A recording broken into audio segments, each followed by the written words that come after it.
Fala galera, sejam muito bem-vindos a mais um episódio do nosso podcast Fala Galera dentro do CTcast. E eu te convido a se inscrever no canal, ativar as notificações e acompanhar semanalmente o nosso conteúdo nas plataformas do Spotify, Deezer, Google Podcasts, Apple Podcasts, no YouTube e no site do CT Segurança. E eu conto com você para compartilhar esse conteúdo nos grupos de WhatsApp, no Telegram, nas redes sociais e incentivar os seus colegas a ouvir e participar junto com a gente.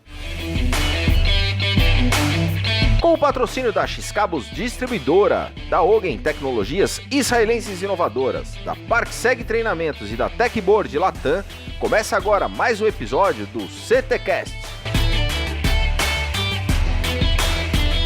Eu sou o Kleber Reis e participam comigo neste episódio o mestre sem cerimônias, Christian Visval. Fala galera! E o nosso convidado especial deste episódio, Mauro Mandeltraub, está conosco. Fala galera! Fala Cris, fala Kleber, bom estar aqui com vocês hoje. Muito bom que você esteja aqui conosco também, Mauro. O Mauro é administrador com MBA em empreendedorismo, capacitado em técnicas antiterrorismo lá em Israel, com mais de 20 anos de experiência no segmento de segurança, fundador e diretor da Mantra Monitoramento. Muito bem-vindo, Mauro. Obrigado, Kleber. É uma honra participar com vocês aqui. Vocês sabem que eu sou fã de tudo que vocês fazem, né? E, poxa, CTcast é mais uma forma de distribuir conteúdo. É bom de ouvir no carro, bom de ouvir naquele momento de deslocamento, né? No ônibus. Espero que o pessoal aí goste do que vai ouvir hoje. E o nosso tema de hoje será Desmistificando a Portaria Remota. Mauro, antes de a gente entrar nesse tema, conta pra nós, quem é o Mauro Mandeltraub? Bom, eu comecei minha carreira com 18 anos. Graças a Deus eu vim de uma família de classe média alta, então eu tive a oportunidade de estudar em escolas particulares, ótimas escolas. Eu tive também a oportunidade de fazer uma excelente faculdade, eu me formei na SPM, eu sou administrador pela SPM, mas quando eu estava na faculdade, comecei com 18 anos a trabalhar como estagiário no Banco do Brasil. Eu queria o meu dinheiro, eu queria ter os meus recursos lá, comecei a trabalhar logo na primeira oportunidade como estagiário, mas logo depois meus pais se separaram e menos de 2 anos depois minha mãe faleceu de câncer. Eu estava com 20 anos, foi no ano de 98. Realmente minha mãe, na época, era a principal fonte de receita da família. Esse processo para mim foi, óbvio, muito doloroso, mas também foi muito difícil, né? Porque a gente teve que se virar do jeito que dava lá em casa. Foi um momento muito difícil. Enfim, tive que me desdobrar para passar por essa transição, essa fase de transição, de uma maneira super abrupta, né? Eu não imaginava que isso ia acontecer com ela, apesar dela ter feito um processo de tratamento de mais de um ano e meio quase. Foi uma surpresa muito grande. Então aí eu comecei já a ter responsabilidade sobre a casa, sobre pagar minhas despesas, minha faculdade. Enfim, fui caminhando até que a vida me levou para o segmento de segurança. Eu trabalhava na IBM na época, eu era estagiário da IBM, não estava tão feliz. Eu tinha já passado um ano fora, minha mãe faleceu, eu fiquei um pouco tempo aqui, depois eu passei um ano viajando, fui lá para Israel, fui para a Europa, para Londres, fui lá para Tailândia, lá para Malásia, para o Camboja, lá para o sudeste da Ásia. Viajei o mundo durante um ano, de repente quando eu me vi eu estava de volta aqui no Brasil, trabalhando na IBM, não estava feliz lá, já tinha uma experiência na área de segurança, uma coisa meio amadora ainda. Alguns amigos, inclusive um deles que é o Salvador da AN, aí um abraço para ele. Ele tinha montado uma empresa de consultoria, ele acabou de assumir uma vaga agora como diretor de compliance lá da Petrobras, aliás. Sucesso, Salvador. Mas lá no ano 2000, no remoto ano 2000, o Salvador tinha aberto com outros 2 amigos uma empresa de consultoria, de segurança, e eles me chamaram aí para ajudá-los a organizar a empresa, principalmente na área comercial, fazer vendas e tal. E comecei a me dedicar um pouco para essa função na área de consultoria. Foi quando eu conheci, fazendo uma proposta, o fundador, né, da GR, da Garantia Real, o Maurice, para quem conhece, Maurice Brownstein. E ele me fez uma proposta para trabalhar na GR, na época, em 2002. Já tinha saído da IBM e aí eu aceitei essa função de vendedor, consultor de vendas lá na Garantia Real. E de lá para cá foram muitos episódios, né? Eu fui crescendo na profissão, me tornei um gerente dentro da própria GR, passei por outras empresas como a Hana, por exemplo, e assumi uma posição de gerente lá na Porto Seguro, onde eu fiquei 7 anos antes de fundar a Mantra. Então, basicamente essa é a minha história. Tenho uma formação abrangente, né? Porque é uma formação de administração de empresas, ela não se aprofundou em nenhum tema, e o tema que eu acabei me aprofundando mais por conta da vida que me levou para esse lado foi a área de segurança. Então me aprofundei tanto na experiência quanto nos cursos que eu fiz dentro da área para chegar até aqui, né, onde a gente está hoje. Bem legal, Moro. E conta para nossa audiência o que faz a Mantra Monitoramento. A Mantra Monitoramento é uma empresa especializada no segmento imobiliário. Então a gente tem uma série de soluções de segurança eletrônica para condomínios de vários portes diferentes. E a nossa principal solução, nosso principal produto, até como o nome do podcast fala, é a portaria remota. A gente tem um hall de soluções dentro do segmento de portaria remota ou portaria virtual. Até legal a gente falar um pouco sobre essas nomenclaturas depois, né? A nossa visão dessas nomenclaturas. E então hoje eu posso afirmar que o nosso faturamento aqui da empresa ele é basicamente proveniente de serviços de portaria remota. Mas também fazemos monitoramento de guaritas blindadas, por exemplo, monitoramento de áreas seguras, o próprio monitoramento de alarme com imagens para residências, condomínios, tem uma série de serviços na nossa carteira. Mauro, super legal esse ponto de vista. Assim, nossa empresa trabalha com mercado imobiliário, completamente diferente do que todo mundo fala, nossa empresa trabalha com segurança. E é bem verdade isso. A gente é focado no dimensionamento de estruturas de segurança para essas necessidades, né? O mercado imobiliário ele é peculiar, né? Tem muitas necessidades diferentes. Agora, por exemplo, vou dar em primeira mão aqui, a gente está implementando um condomínio que fica na Vila Mariana, num modelo inédito no Brasil. Depois eu vou revelar mais detalhes aí dos nomes, dos parceiros envolvidos e tal.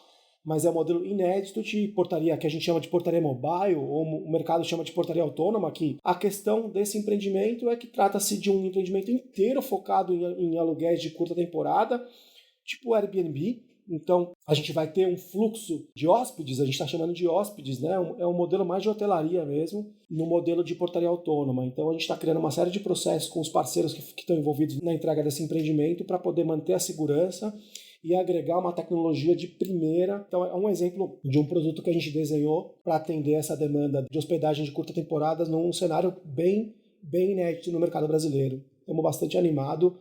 Dia 15 de junho vai ser a entrega, estamos felizes. 15 de junho de 2021, quer dizer, daqui a 20 dias praticamente a gente vai entregar esse empreendimento. Ô Mauro, você falou que ia falar a diferença entre portaria remota e portaria virtual, e aí você traz mais uma portaria agora, portaria autônoma. Conta para nossa audiência qual é a diferença entre a portaria remota, virtual e autônoma. Então, eu vou dar a nossa visão, tá? O mercado em si, quando você fala, por exemplo, da ABES, do CIES e do mercado em geral, existe uma convenção que é portaria remota é aquela que a central atende à distância. E portaria autônoma é aquela que o próprio morador atende. Mas na nossa visão, existem outros produtos, outras classificações que fazem mais sentido, né? Então vamos lá, por exemplo, a gente chama aqui de portaria virtual o mercado. O mercado inteiro, o hall de soluções completas, a gente chama de portaria virtual. Aí a gente tem, começando daquela mais básica, coisa que a Mantra não faz hoje, mas, por exemplo, tem a portaria eletrônica, que é aquela de 80 anos atrás, que é um botãozinho que o próprio morador atende o seu telefone na sua casa e abre o portão de maneira analógica. Aí tem até algumas portarias eletrônicas digitais já mais evoluídas. Tem soluções da Intelbras, por exemplo, para isso, que às vezes são praticadas. E aí você tem a portaria remota, que já é aquela portaria de atendimento à distância, que só tem um botão lá na frente, o visitante ou prestador de serviço, ele aperta o botão e ele é atendido por uma central, e essa central então liga para o morador, geralmente no interfone do apartamento, e solicita autorização de entrada para que a central possa então abrir os portões. E existem híbridos dessas soluções. Existem algumas empresas, por exemplo, que trabalham no modelo eletrônico de dia e remoto à noite. Ou ainda, primeiro atendimento eletrônico, quer dizer, o morador atende, se depois de tantos toques o morador não atender, desvia para uma central. Então existem alguns meios, meio campo aí nessa história, e que, sinceramente, eu tenho algumas críticas, né, a esse modelo, porque ele acaba trazendo diferentes processos de liberação, o que acaba muitas vezes tendo uma perda de segurança, porque você acaba tendo uma desconfiança em relação ao processo por parte do usuário, dificuldade de entender o que está acontecendo, então tem alguns problemas nesse modelo. E há cerca de 1 ano e meio atrás, talvez 2 anos, surgiu a tal da portaria autônoma, que a gente aqui na Mantra chama de portaria mobile, que é basicamente o conceito da portaria autônoma eletrônica, aquela que eu falei agora há pouco, só que dentro de uma plataforma completamente diferente, já pensando no IoT, já pensando no Internet das Coisas aí no processo. Então a gente tem aplicativos, moradores, hóspedes, condôminos, pode dar o nome que quiser, né? Eles têm um aplicativo baixado no seu celular, e através desse aplicativo eles atendem o interfone. Então o visitante, prestador, quando chega na frente do condomínio, digita o número do apartamento, só que ao invés de tocar o interfone lá no apartamento, vai tocar os aplicativos daqueles moradores que têm seu aplicativo dentro da unidade cadastradas. O primeiro que puxar a ligação, que atender o telefone, fala com quem está na frente do condomínio, visualizando imagens e podendo abrir os portões. O interessante é que isso tudo fica registrado, então eu sei que horas tocou, quem atendeu, eu consigo ver a gravação de voz, a gravação de imagem, tudo isso fica dentro, essa solução sendo autônoma, fica dentro de uma estrutura de TI muito interessante para poder transformar a experiência do usuário em algo ao mesmo tempo cômodo, com conforto e segurança, né? É muito legal você poder atender o interfone da sua casa no seu celular, né? Não precisar sair lá, sei lá, de onde você está, para ir até a cozinha atender o interfone. Eu não tenho a menor dúvida que esse é o futuro, que isso vai acontecer ao longo dos anos. A gente sabe que o mercado de condomínios, especialmente condomínios residenciais, ele é bem tradicionalista, e isso significa que o processo de tomada de decisão é lento, a adesão a novas tecnologias acontece de forma mais tardia, mas eu sei que em alguns anos, difícil precisar quanto, mas eu sei que as soluções de interfonia vão todas migrar para o celular, e o que vai definir se é portaria remota, se é mobile, se é autônoma, enfim, o processo de atendimento é uma configuração e não um recurso de tecnologia em si. É aquilo que o cliente quer ter como segurança, nível de segurança, de comodidade, que vai definir o processo de atendimento. Então a gente está trabalhando, eu costumo dizer que a nossa missão é levar a digitalização para o mundo dos condomínios. Nossa principal missão é fazer com que os condomínios se tornem mais seguros através da adesão de tecnologias eficientes e tecnologias que levam segurança para o condomínio lá na ponta. E é interessante você trazer essa visão, né, Mauro? Porque a portaria remota, ela entra no mercado com um apelo muito forte na questão de redução de custo. E você traz uma visão que, na verdade, ela está relacionada à questão do aumento de segurança, de experiência do usuário. Como é que você enxerga essa visão por parte do contratante com relação ao que ele está efetivamente levando quando ele contrata um serviço desse? Na prática, os condomínios nos procuram para reduzir despesa. Então, na visão do usuário, do síndico, o interesse deles é reduzir despesa. Às vezes acontece de ter um problema na gestão do funcionário, ele está já com uma dor de cabeça enorme de fazer aquela gestão de pessoas, e ele resolve transformar a portaria num modelo de portaria remota para não ter que fazer a gestão das pessoas, né? Que é, obviamente, um dos grandes ganhos que a gente tem com a implantação desse sistema. Mas, por parte do cliente, a busca maior é para redução de despesas. Ainda não existe uma visão clara da melhoria de segurança, né? É natural que esse processo cultural ele vá se transformando e vá se formando ao longo dos vários anos. A própria portaria remota, apesar de já ter aí alguns anos, talvez uma década no máximo, né, ainda é vista com muita reticência por boa parte das pessoas. Óbvio que perto do que era antes já melhorou muito, então a gente já não tem tanta dificuldade para explicar o que é, para demonstrar os ganhos que existem de segurança e tal. Essa venda, vamos chamar assim, ela é feita de uma forma mais suave, mais tranquila, mais amigável. Mas a motivação ainda é o custo, ainda é a redução de despesas, e eu tenho certeza que isso vai mudar ao longo dos anos. É notório que um condomínio que implementa uma solução, fazer uma aspas aqui, desde que o condomínio contrate a empresa certa, né? Contrate uma empresa que vai atender ele bem. Então, desde que o processo seja feito de uma forma correta, é notório que existe um aumento de segurança bem importante lá para o usuário final, para o condômino, né? Mas só sabe disso quem está morando num condomínio administrado por uma boa empresa, no modelo de portaria remota, enfim, nesses modelos que a gente está discutindo aqui. E então, até que esse boca a boca se revele e as pessoas conheçam e se acostumem com esse modelo, são anos e anos. E aí acho que essa é a nossa cruzada, né? Mostrar que dá para melhorar e muito a segurança, e esse é o nosso objetivo. Nosso objetivo não é reduzir despesa, esse é o objetivo do morador. O nosso objetivo é melhorar a segurança. Mauro, você falou da contratação de uma empresa certa. Tem aqui na audiência muitos síndicos, administradores que ficam com essa dúvida, né? Que dica que você pode dar para a nossa audiência para que eles possam fazer uma contratação certa? O que é uma contratação certa? Acho que é caso a caso. Assim, o mais importante, não tem muita receita de bolo, né?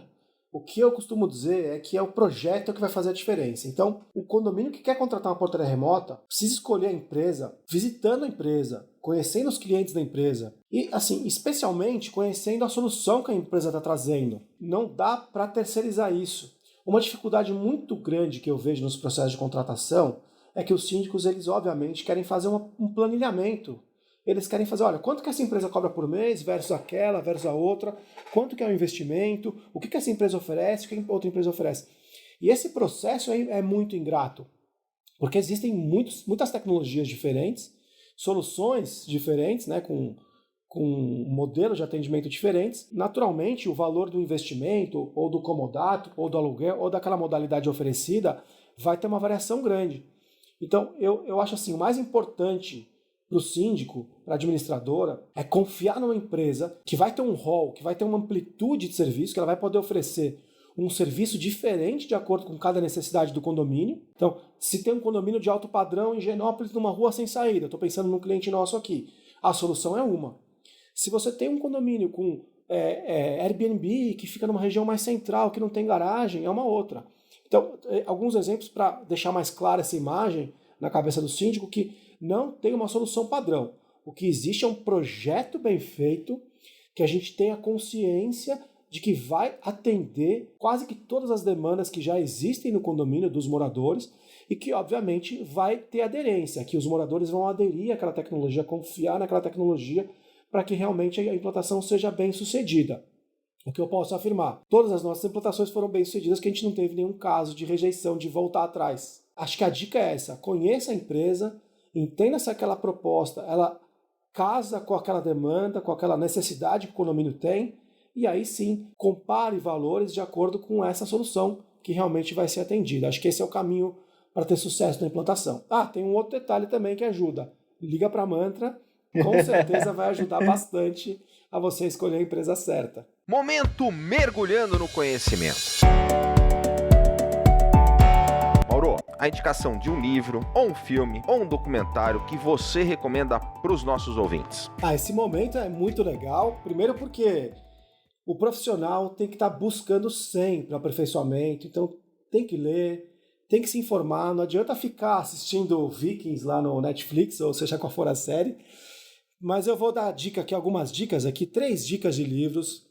O primeiro, acho que foi um dos melhores livros que eu li na minha vida, um livro que nos últimos 5 anos, sem dúvida, foi o melhor, que é o Sapiens, do Yuval Noah Harari. Quem não leu, leia, porque é um livro fantástico, Sapiens. O segundo é um livro que eu estou lendo agora, que é o livro do fundador do Netflix, do Reed Hastings, que chama-se A Regra é Não Ter Regras. É um livro meio focado na indústria, né, lá no Vale do Silício e tal. Ele tem uma certa desconexão da nossa realidade do Brasil, mas tem ensinamentos muito legais, vale a pena ler. E o terceiro livro, que é O Lado Difícil das Situações Difíceis, um nome meio estranho, mas é super legal, uma metodologia interessante, então vale a pena também conhecer O Lado Difícil das Situações Difíceis. 2 documentários rápidos, um deles acho que muita gente já assistiu, que é o do Michael Jordan, Last Dance, mostra justamente esse mindset dele, essa vibração mental absurda, né, de um campeão, talvez o maior nome da história do esporte que já existiu, esse monstro Michael Jordan, tá? E o outro foi um documentário que eu assisti agora, que é um documentário do Steven Spielberg, de 1998, está disponível no Netflix, sobre a Segunda Guerra Mundial, um tema que eu sou absolutamente fã, já assisti tudo que pode, que chama-se The Last Days, Os Últimos Dias. Conta a história de sobreviventes do Holocausto da Hungria. Para mim, teve um motivo especial, porque minha avó nasceu na Hungria, a mãe do meu pai. Então, arrepiou. É um documentário triste, pesado, mas necessário no momento que a gente vive. Momento Passo do Gigante. Mauro, Passo do Gigante é aquele ponto de inflexão. Aquele seu momento da vida pessoal ou profissional em que você teve que enfrentar os seus medos e dar no mergulho que a gente chama do Passo do Gigante. Passo do Gigante, do Mauro. Passo do Gigante, o meu maior momento de inflexão na vida profissional, sem dúvida nenhuma, foi quando eu fundei a Mantra em abril de 2014. A empresa que eu trabalhava na Porto Seguro, ela tinha sido vendida e eu tive esse momento de refletir, porque o processo demorou em torno de 6 a 8 meses, até quando eu fiquei sabendo, né, para a virada da página, ficou muito claro que eu não ia me dar bem, vamos chamar assim, com a empresa que comprou a Porto Seguro, né, a Porto Seguro Serviços, que era a empresa que eu era gestor. E eu já tinha meu filho pequeno, tinha acabado de nascer, ele não tinha nem 1 ano ainda. E eu me vi numa situação de ter que buscar uma recolocação no mercado, de ter que encontrar... Eu era muito feliz na Porto Seguro e tinha uma função de sênior lá, com um salário muito bom. Então eu me vi numa situação de ter que reencontrar uma trilha na minha carreira. Eu nunca passei mais do que 3 meses sem trabalhar, mesmo desde os 18 anos.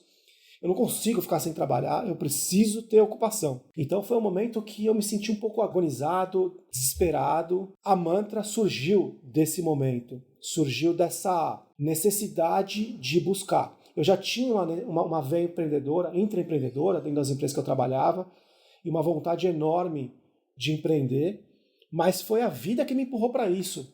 Não foi uma decisão consciente que eu falei, olha, no dia tal eu vou abrir uma empresa. A gente não tem tanta coragem, né, para dar esse salto do gigante, para dar esse pulo enorme que é essa transição de carreira importante de funcionário para empreendedor. E foi uma decisão difícil e que durante 2 anos aí o caixa da família sofreu bastante até conseguir se recuperar. E graças a Deus, hoje não, já faz alguns anos, a empresa está muito bem de caixa. Então foi uma decisão difícil que eu não sei se eu teria tomado se eu continuasse na Porto Seguro e que graças a Deus eu tive que tomar e hoje estamos aí com uma empresa super sólida e crescendo bastante. Momento mergulhando de cabeça.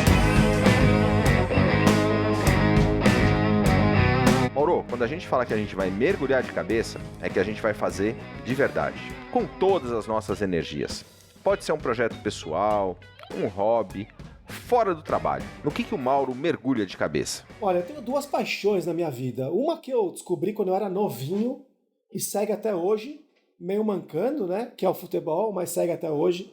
Eu amo jogar bola. Eu tive a chance de ir no estádio já. Meu pai faleceu em 2019. A gente foi no estádio com os meus filhos, né? Com os netos dele. Algumas vezes. Eu moro aqui em Perdizes, né? Eu tô aqui no escritório agora, mas é pertinho também na Barra Funda. E ir no jogo no Pacaembu é maravilhoso, então a gente teve essa oportunidade de ir juntos no estádio e que, se Deus quiser, a gente vai ter de novo, porque jogo de futebol sem torcida ninguém merece, né? Então, que a gente possa logo voltar a frequentar os estádios, porque é um programa maravilhoso para a família, é uma delícia. E eu gosto de ir no estádio, mas o que eu gosto mesmo é de jogar futebol. Eu amo jogar bola desde cedo, né? E um outro hobby que eu descobri aí faz alguns anos, sei lá, 4 anos por aí, eu sempre gostei muito de plantas. Eu sempre tive plantas em casa que eu gostava de cultivar e tal. Só que de uns anos pra cá eu descobri o bonsai. Então eu estou agora meio fanático no bonsai, assistindo tudo quanto é vídeo de tutorial, de ensinando a arte do bonsai. E é realmente uma arte, é maravilhoso.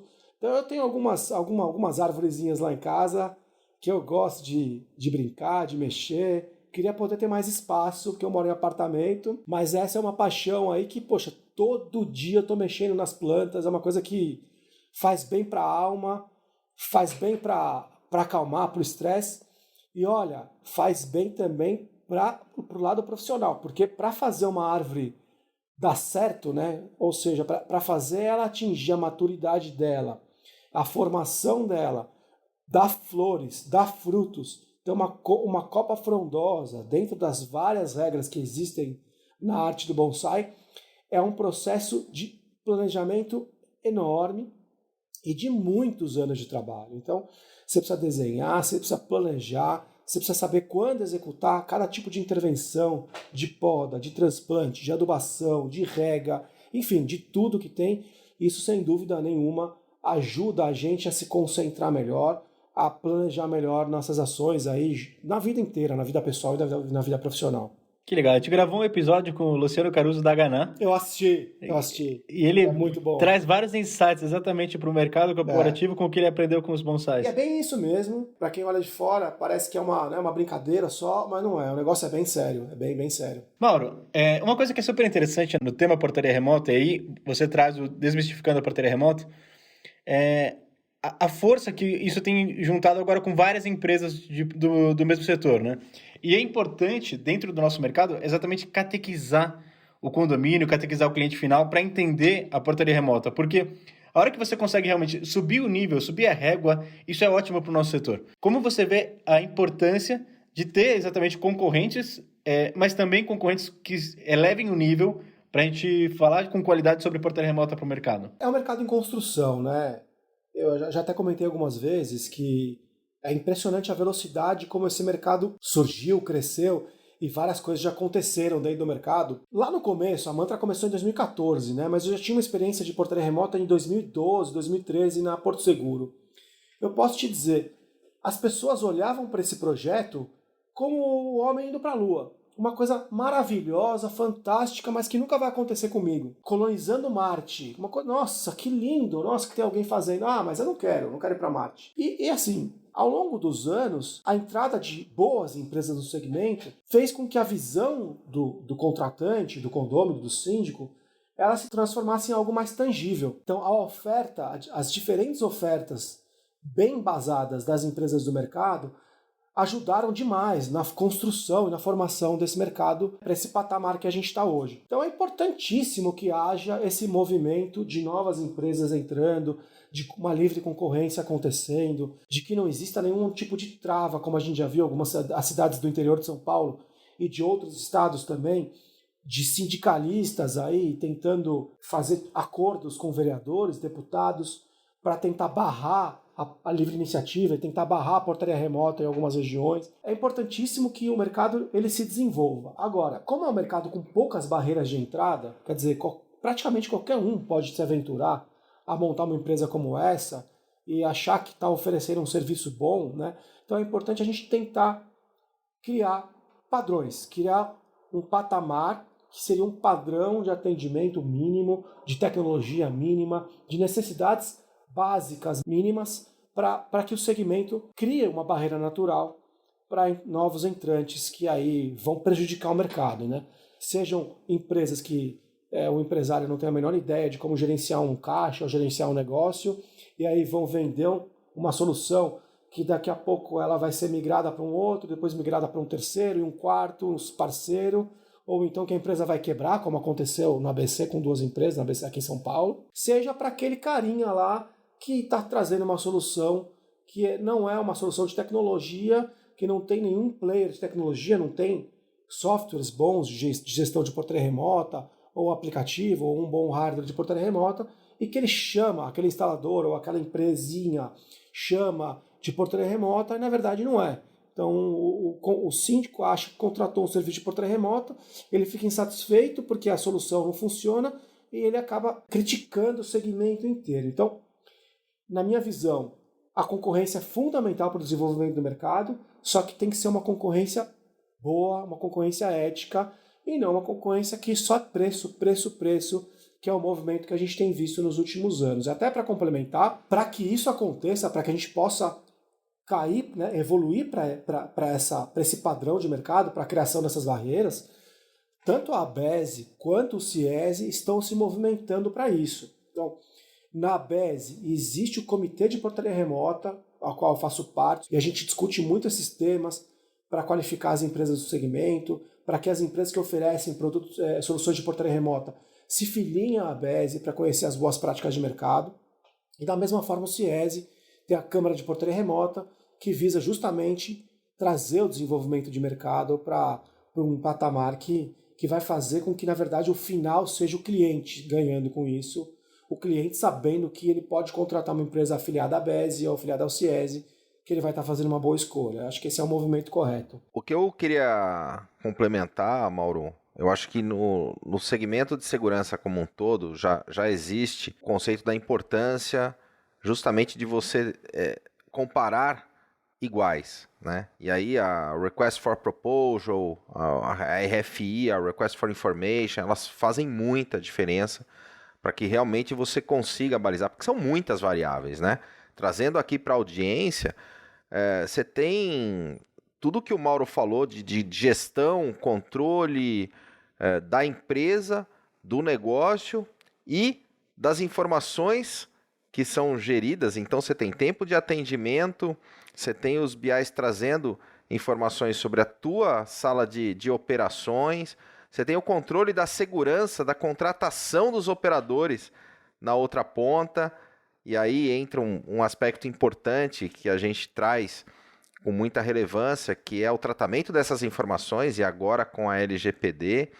Então tem muitas variáveis para você realmente poder chegar num nível de comparação adequado, mas é importante que o contratante tenha pelo menos essa noção que é fundamental que ele entre nessa seara, que isso seja discutido, que isso seja colocado às claras na mesa realmente, para que ele não tenha uma má experiência. Né? Eu acho que no Brasil a gente tem uma cultura de risco muito ruim, com exceção das grandes corporações ou daquelas que já têm um budget para o ano, já têm um orçamento para investir, né, ou para gastar despesa ou investimento durante o ano, que a gente sabe que essas grandes empresas trabalham dessa forma, mas com exceção desses clientes, a maioria dos outros clientes residenciais, comércio, pequenas indústrias, condomínios, né, no geral, não tem um orçamento definido para gastar com segurança. Muito pelo contrário, enxergam segurança como uma despesa, né, e não como um investimento. Então, essa cultura de prevenção de perdas, que surgiu também não faz tanto tempo no nosso mercado, né, de empresas especializadas nesse segmento, e realmente informando, né, formando o mercado do que é a prevenção de perdas, né, esse tipo de conceito tem que cada vez mais fazer parte do nosso dia a dia. Isso não é uma visão, né? Não é uma visão, eu acho que o brasileiro... Não. É muito claro. Se a gente for comparar a quantidade de brasileiros que contratam seguros por modalidade perto versus o resto do mundo, a gente fica lá atrás. Na verdade, o seguro no Brasil, falar de seguro, é seguro de carro. É o grande mercado. Fora isso, você tem outros, né? E a mesma coisa para o mercado de segurança. Os síndicos enxergam segurança como um investimento, uma despesa, saída do caixa. E geralmente só investem, só resolvem se mexer e mudar um sistema de segurança depois do ocorrido, né? Hoje eu estava vindo para o escritório, escutei no rádio a propaganda de uma grande empresa, uma dessas propagandas impactantes de uma empresa de monitoramento, quando um cliente liga para lá, fala que ele foi assaltado ontem, e aí ele está ligando para a empresa desesperado para alguém hoje instalar um alarme. Esse é o tipo de cliente que a gente tem no Brasil e que é, na minha visão, um cliente ruim. Um cliente que está buscando risco no pior momento, vai investir de forma errada, vai gastar mais do que precisa, né? E não vai investir naquilo que é importante. Então, realmente, o que eu posso dizer para ficar uma dica, né, para quem cuida da segurança do seu condomínio, da sua empresa, pense com prevenção, haja com prevenção e contrate bons profissionais que vão te orientar nesse processo de prevenção, porque depois fica difícil de correr atrás, né? Para saber por que entraram, como entraram, né? Acho que essa cultura de prevenção ela tem que cada vez mais fazer parte do nosso dia a dia. Mauro, quem quiser entrar em contato com a Mantra, saber mais sobre o trabalho de vocês, faz como? Tem várias formas, né? Acho que mais fácil é pelo site. Entra lá no mantramonitoramento.com.br ou no Facebook, também tá lá Mantra Monitoramento, Instagram, Mantra Monitoramento, LinkedIn também. Só no Twitter que a gente não tem ainda. O resto é só buscar que é fácil achar a gente. Ou também pode ligar no 11 2645 8818 lembrando que a Mantra só atua em São Paulo, a gente não atua em outras cidades, a gente só atua na Grande São Paulo. Ô Mauro, para a gente finalizar, você falou da importância de fazer um bom projeto. Como é que você enxerga e que mensagem você poderia deixar para aqueles consultores ou especificadores que ainda veem com alguma reticência o produto portaria remota? Quem conhece de segurança ou conhece de condomínio, vamos falar administradora de condomínio, consultores de segurança, e que enxergam a portaria remota com reticência, né, achando que não funciona, estão desatualizados, né? O mundo muda todos os dias, né? A tecnologia, ela invade a nossa vida. E a tecnologia da portaria remota hoje está num nível de maturidade muito acima daquele que era alguns anos atrás. Então, se aquele consultor que conheceu uma empresa, uma solução de portaria remota lá no ano remoto de 2015, 2016, e torceu o nariz e falou isso aí não vai funcionar e parou de procurar, procura de novo hoje. Nós, por exemplo, estamos na 6ª versão da nossa solução de hardware e software. Então, eu posso afirmar que mudou muito e melhorou muito. Hoje a tecnologia está super evoluída e ela é flexível, ela oferece alternativas diferentes para necessidades diferentes, muitas vezes necessidades que não podiam ser atendidas no modelo convencional. Outra coisa importante, Kleber, consultores de segurança não conseguem se manter informados sobre as novas tecnologias de portaria remota natural, né? Se a gente mesmo que é do mercado, às vezes surge uma coisa que a gente não sabia. Então, um consultor de segurança precisa conhecer a empresa. Quem for consultor estiver ouvindo a gente, aliás, semana que vem vai ter um pessoal aqui, depois eu conto quem foi, inclusive um pessoal que assistiu o Café com Segurança e depois me ligou e está vindo aqui semana que vem. O Eitan Magal, que é mais do que figura carimbada aqui, nossa, já veio na Mantra algumas vezes, inclusive já fez um trabalho de treinamento para nossas equipes aqui. Então, vem conhecer nossa estrutura, vem saber o que a gente está falando ao vivo, vem conhecer o aplicativo, vamos junto visitar um cliente nosso para ver as soluções de controle de acesso que existem, que eu tenho certeza que vocês vão mudar de opinião e vão conseguir entender a função de verdade da portaria remota, o porquê que está se transformando cada vez mais nessa revolução no mercado, as soluções que a gente oferece. É justamente todo esse processo, esse movimento de evolução. Acompanhar não é simples e aí tem uma função importante do CT, né, Cris? Com certeza. Educar o mercado, levar capacitação, conhecimento, para que a gente cresça juntos nesse momento. E fica o convite para a nossa audiência aqui do CTcast para assistir o Café com Segurança, que teve a participação também do Mauro, o nosso Café com Segurança de segunda a sexta sendo transmitido lá pelo YouTube das 8 às 8h45 ao vivo. Fica aí o convite para nossa audiência. youtube.com/CT Segurança. Só procurar lá e colocar Mauro Mantra, já vai achar direto o episódio. Não percam. E não percam também os outros episódios diariamente das 8 às 9 da manhã. Quase 9, 15 para as 9. É muito legal. Mauro, super obrigado pela tua participação aqui no nosso podcast, no CTcast, e obrigado para você também, ouvinte. Afinal, nos vemos semanalmente com conteúdos inéditos aqui no Fala, galera!